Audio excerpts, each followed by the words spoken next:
As the wind erodes and the water corrodes, altering everything we think we know, but we don't. It's all temporary, and it used to, but now the thought doesn't scare me or keep my feet from following one after another until I slumber. Then my mind, not my feet, wander and dream of people and places I'll never see again. I've mended as much mental anguish as I can, and now I try to use this language to take these thoughts from my head to my pen. Cause though I don't speak of my dead friends or the circumstances, often the blow never softens or yields.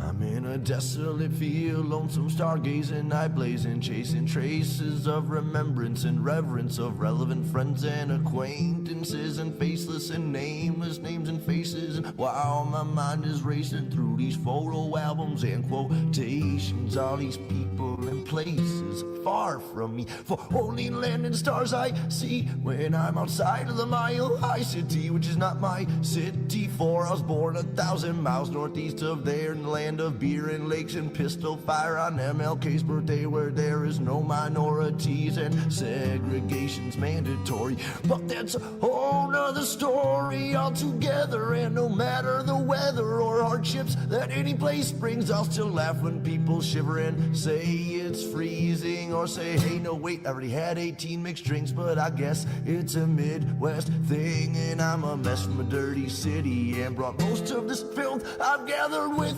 me.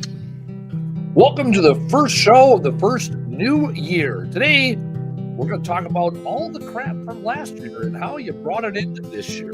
That's right. New year, same you. And yet, people compare themselves to others, which ultimately brings them down. So today, we're going to be talking about how comparison is the thief of joy. Coming up after the verse.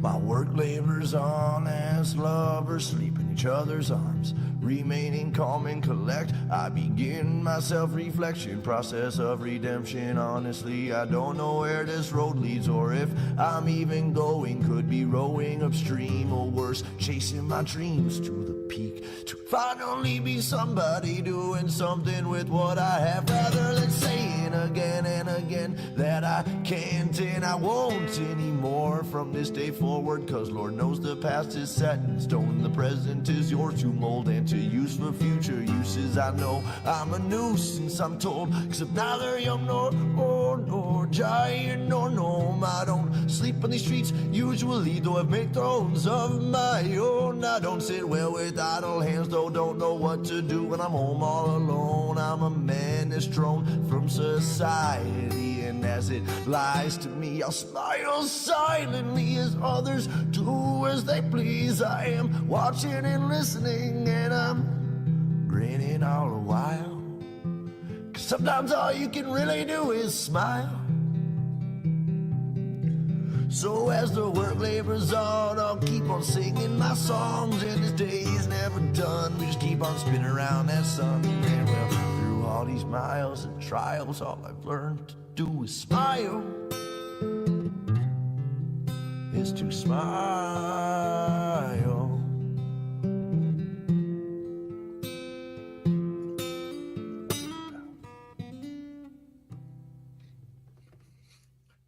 Welcome to another week of Experience Andy Weins Live. Today, we're going to be talking about how comparison is the thief of joy.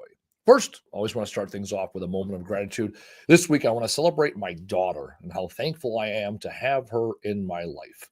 My daughter's 10 years old, 10 and a half, should let you know. And over the last week, we got to spend our Christmas week together. She continues to show me what joy looks like in this world and unconditional love, as that love goes both ways. Both of us were started the week off strong, and then we got sick about halfway through the week, as it goes often with the holidays.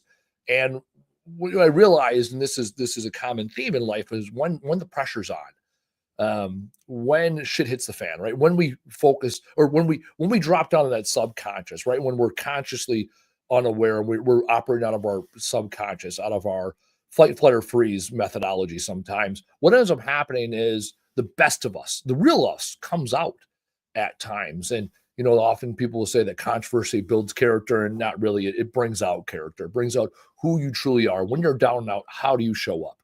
And my daughter showed up for me this weekend, even when she was down and out and sick and thrown up into a bucket and a hot mess of a child. She still had patience and love and understanding. And then when I got sick at 10 years old, she's coming in, checking up on me, and she's making sure I'm doing well. And she's asking me how she's feeling or how I'm feeling. And she's telling me how much she loves me and how much she appreciates me. And so whether I was down and out or she was down and out, we were both there for each other. And so that unconditional love and that compassion in those moments of conflict, that's something I'm truly grateful for, because that connection that I have as a father and my daughter is unlike anything else. She's the reason why this last year, I said my battle cry was strong enough to be soft, because I saw a lot of the hardness in me coming out in her at 10. And I know that in order for her to be an empathetic, emotionally intelligent, compassionate human being, I need to display those behaviors to her. And 10 years ago when she was born and I come home from my deployment to Gitmo, I was about as hard as they come. And she's a little 18-month-old kid. She brought out that in me, which has helped me really on my journey over the last 10, 11 years, so I understood how to lead with more emotional intelligence and understanding and empathy. She's definitely the catalyst behind all that. So I'm extremely grateful for her in my life, and I'm extremely grateful. She's my favorite person and my best friend in the whole world. So very grateful for her in my life. Second order of business, paying the bills. Having picked up a few consulting clients the last couple of weeks, I'm realizing I'm really enjoying that. So I consult with primarily women. Maybe I'll get to a point of saying exclusively women that are in director level or above positions, or entrepreneurs, executive type women in their roles where they're looking for more guidance and mentorship as they want to either climb the corporate ladder or build their business. I got a great message this weekend from a woman that I did consulting with earlier in the year. And she's like, hey, I did all the things you told me, and now I'm going into next year so much better and more prepared than I was the previous year. And so that's who I like to focus on. And I'm starting to see that that's really the path of least resistance for me, that I'm picking up more coaching. I keep saying coaching, mentoring clients. So if there's things, or when there's things that resonate with you here on this show, resonate with what I wrote about in my book, and you want to dive deeper into getting to know who you are and how you can show up as your authentic, unique ability self, how you can bring out the greatness within you, hit me up. You can hit me up in the email, phone call, text message, Facebook Messenger, LinkedIn. I don't care. Get a hold of me. Let's chat. Let's see what we can do together. All right. Let's talk about what we're going to talk about today. How comparison is the thief of joy. Like I mentioned earlier, I was sick over the weekend. I'm still feeling it. Still not 100%.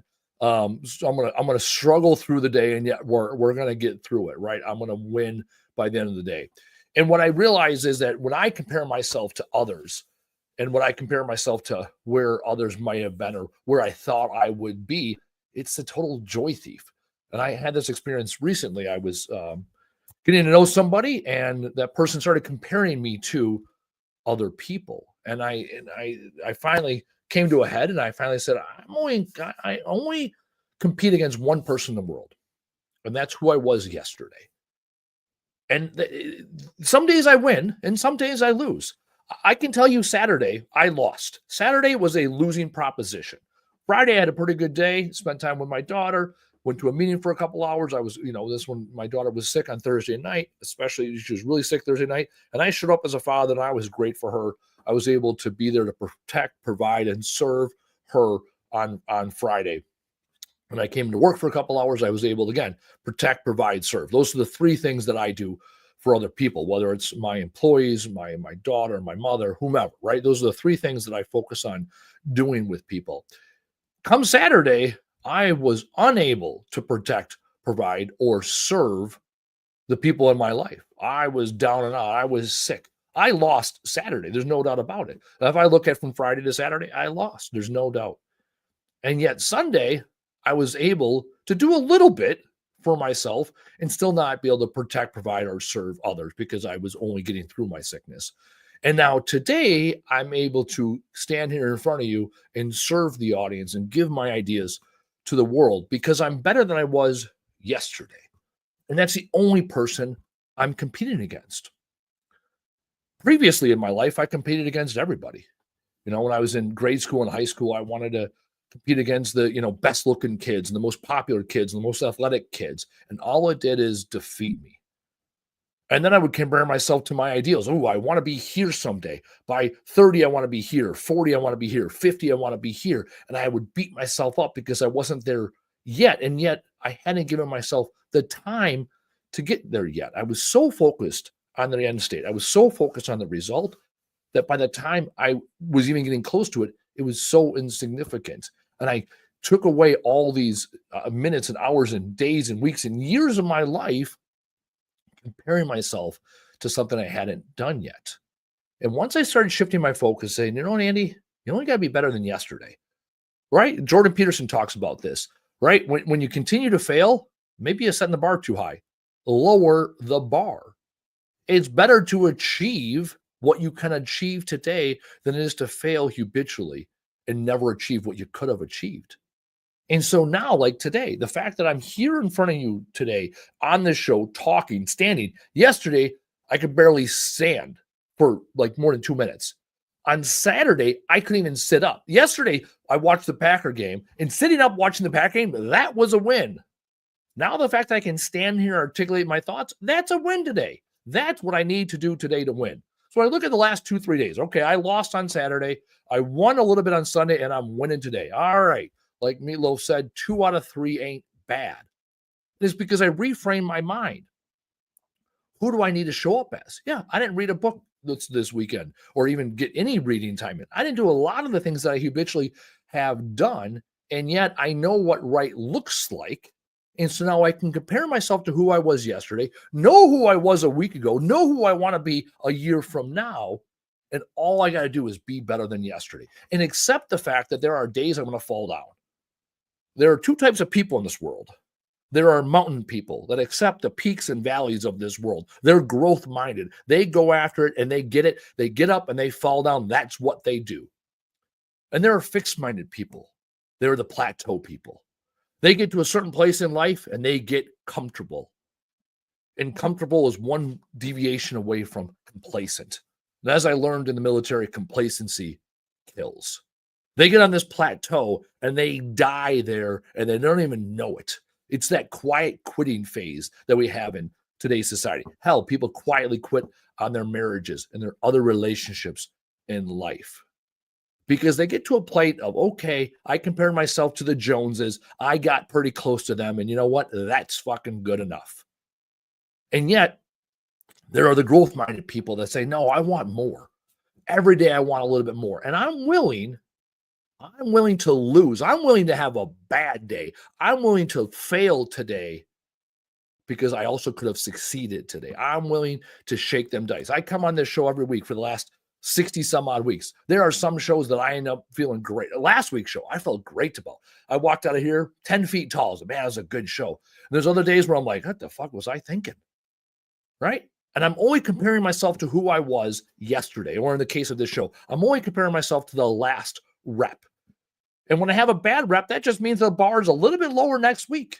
And now it's a bar I can achieve because I can get there by putting in the work. When I tell people work is my favorite 4-letter word, I absolutely mean it. With enough reps, enough paces, eventually I will get good at what I'm doing.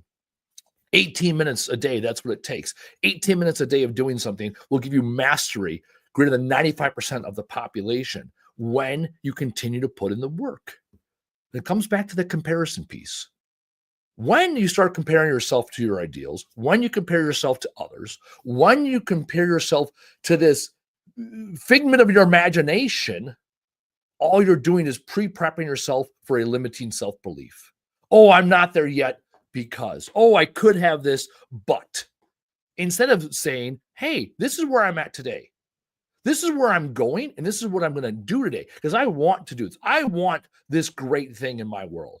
So what can I do today to achieve that great thing in this world?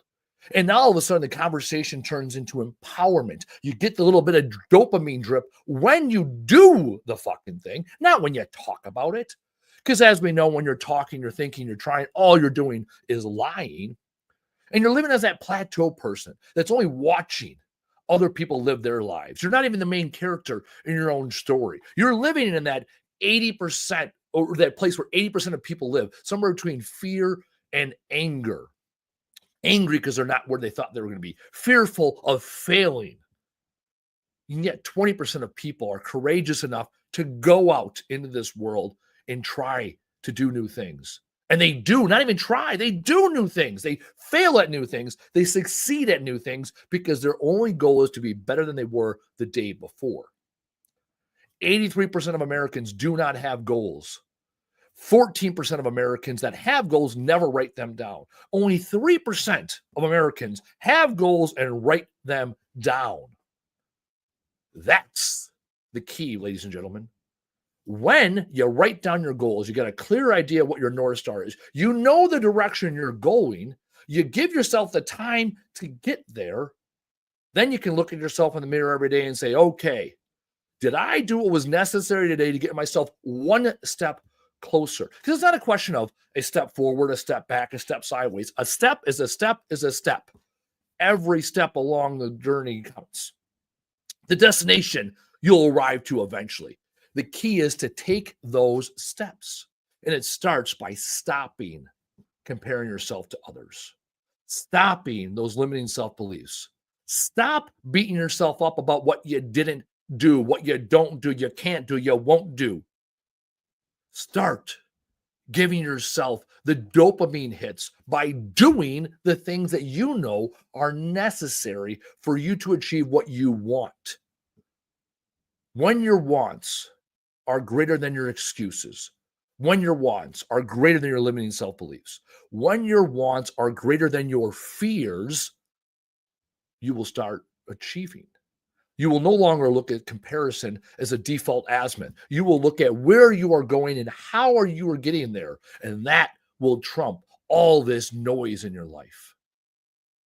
So I ask you this week, how are you showing up for yourself? Are you comparing yourself to others? To these ideals that are manufactured by this capitalistic society? Are manufactured by social media? What do you need to stop doing so you no longer compare yourself? Because compare yourself as a result of the actions, activities, and behaviors you do before that. What do you need to do today to stop comparing yourself to others? What do you need to do to start celebrating who you are? That unique ability. I talked about it before about what I do when I protect, I provide, and I serve my clients. What I do is I bring out their unique ability. I focus on what they can continue to do and also what do they need to start doing.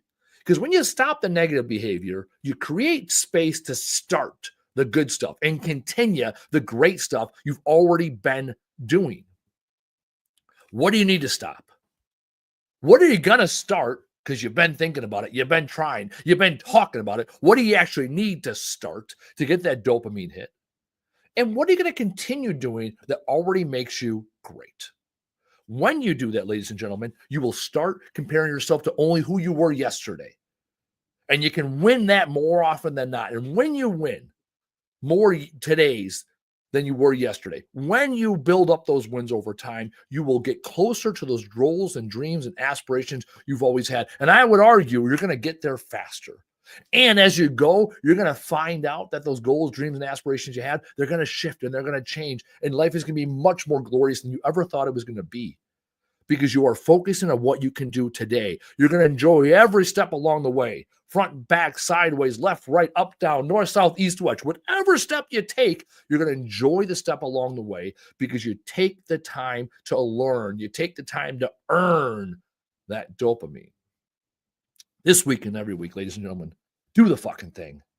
Tell the fucking world and show the fuck up. We'll see you next week. Through all these miles and trials, all I've learned to do is smile. is to smile.